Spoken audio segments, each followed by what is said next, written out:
Hello, my friends. So today we're still on chapter 3, which is called The Letters from No One. And we stopped where Dudley was getting his brand new uniform for his private school. So he's going away, and for the first time ever, Harry is not going to have to go to school with Dudley, and he's actually quite happy about that. There was a horrible smell in the kitchen the next morning when Harry went in for breakfast. It seemed to be coming from a large metal tub in the sink. He went to have a look. The tub was full of what looked like dirty rags swimming in gray water. "What's this?" he asked Aunt Petunia. Her lips tightened as they always did if he dared to ask a question. "Your new school uniform," she said. Harry looked in the bowl again. "Oh," he said, "I didn't realize it had to be so wet." "Don't be stupid," snapped Aunt Petunia. "I'm dyeing some of Dudley's old things gray for you. It'll look just like everyone else's when I'm finished." Harry seriously doubted this, but thought it best not to argue. He sat down at the table and tried not to think about how he was going to look on his first day at Stonewall High. Like he was wearing bits of old elephant skin, probably. Dudley and Uncle Vernon came in, both with wrinkled noses because of the smell from Harry's new uniform. Uncle Vernon opened his newspaper as usual, and Dudley banged his smelting stick, which he carried everywhere on the table. They heard the click of the mail slot and flop of letters on the doormat. "Get the mail, Dudley," said Uncle Vernon from behind his paper. "Make Harry get it." "Get the mail, Harry. Make Dudley get it. Poke him with your smelting stick, Dudley." Harry dodged the smelting stick and went to get the mail. Three things lay on the doormat: a postcard from Uncle Vernon's sister, Marge, who was vacationing on the Isle of Wight, a brown envelope that looked like a bill, and a letter for Harry.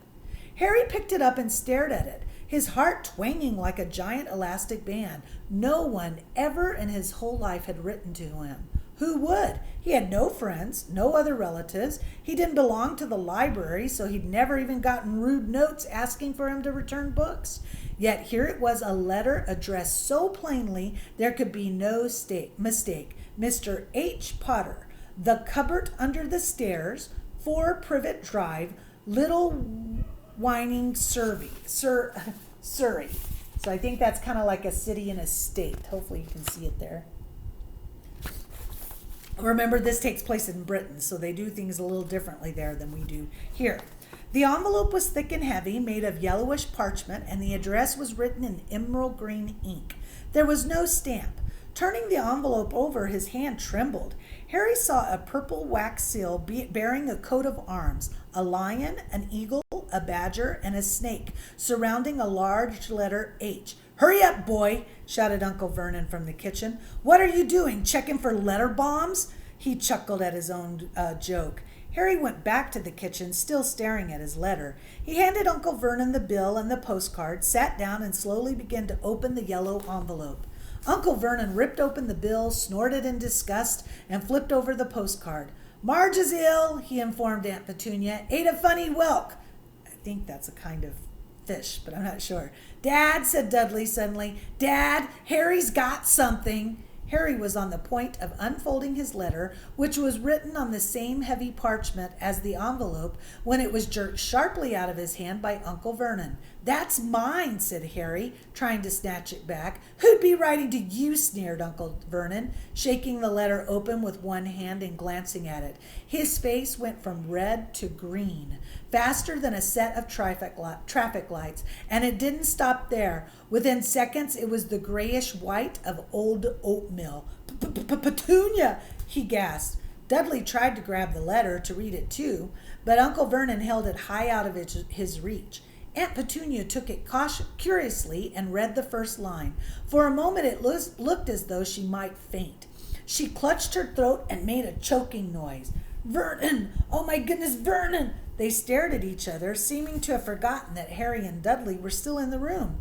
Dudley wasn't used to being ignored. He gave his father a sharp tap on the head with his stick. "I want to read that letter," he said loudly. "I want to read it," said Harry furiously, "as it is mine." "Get out, both of you," croaked Uncle Vernon, stuffing the letter back into its envelope. Harry didn't move. "I want my letter," he shouted. "Let me see it," demanded Dudley. "Out!" roared Uncle Vernon. And he took both Harry and Dudley by their necks and threw them into the hall, slamming the kitchen door behind them.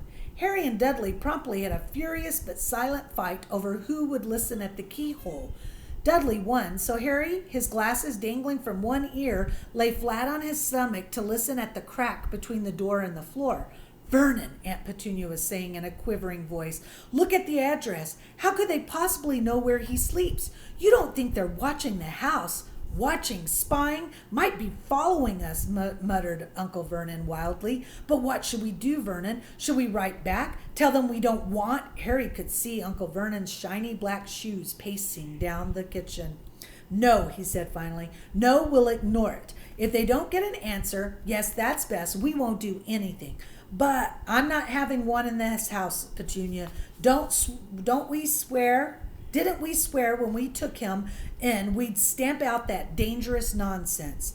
That evening, when he got back from work, Uncle Vernon did something he'd never done before. He visited Harry in his cupboard. "Where's my letter?" said Harry, the moment Uncle Vernon had squeezed through the door. "Who's writing to me?" "No one. It was addressed to you by mistake," said Uncle Vernon shortly. "I have burned it." "It was not a mistake," said Harry angrily. "It had my cupboard on it." "Silence!" yelled Uncle Vernon, and a couple of spiders fell from the ceiling. He took a few deep breaths and then forced his face into a smile, which looked quite painful.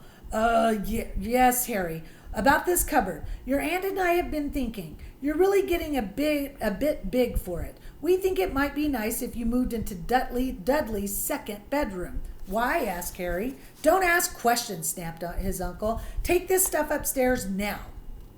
The Dursleys' house had 4 bedrooms, one for Uncle Vernon and Aunt Petunia, one for visitors, usually Uncle Vernon's sisters Marge, one where Dudley slept, and one where Dudley kept all the toys and things that wouldn't fit into his first bedroom. It only took Harry one trip upstairs to move everything he owned from the cupboard to this room. He sat down on the bed and stared around him. Nearly everything in here was broken. The month-old video camera was lying on top of a small working tank Dudley had once driven over the next-door neighbor's dog. In the corner was Dudley's first ever television set, which he'd put his foot through when his favorite program had been canceled. There was a large birdcage which had once held a parrot that Dudley had swapped at school for a real air rifle, which was up on a shelf with the end all bent because Dudley had sat on it. Other shelves were full of books. They were the only things in the room that looked as though they'd never been touched. From downstairs came the sound of Dudley bawling at his mother. "I don't want him in there. I need that room. Make him get out." Harry sighed and stretched out on the bed. Yesterday he had given anything to be up here. Today he'd rather be back in his cupboard with that letter than up here without it. Next morning at breakfast, everyone was rather quiet. Dudley was in shock. He'd screamed, whacked his father with his smelting stick, been sick on purpose, kicked his mother, and thrown his tortoise through the greenhouse roof, and he still didn't have his room back. Harry was thinking about this time yesterday and bitterly wishing he'd opened the letter in the hall. Uncle Vernon and Aunt Petunia kept looking at each other darkly. When the mail arrived, Uncle Vernon, who seemed to be trying to be nice to Harry, made Dudley go and get it. They heard him banging things with his smelting stick all the way down the hall. Then he shouted, "There's another one! Mr. H. Potter, the smallest bedroom, 4 Privet Drive." With a strangled cry, Uncle Vernon leapt from his seat and ran down the hall, Harry right behind him. Uncle Vernon had to wrestle Dudley to the ground to get the letter from him, which was made difficult by the fact that Harry had grabbed Uncle Vernon around the neck from behind. After a minute of confused fighting in which everyone got hit a lot by the smelting stick, Uncle Vernon straightened up, gasping for breath, with Harry's letter clutched in his hand.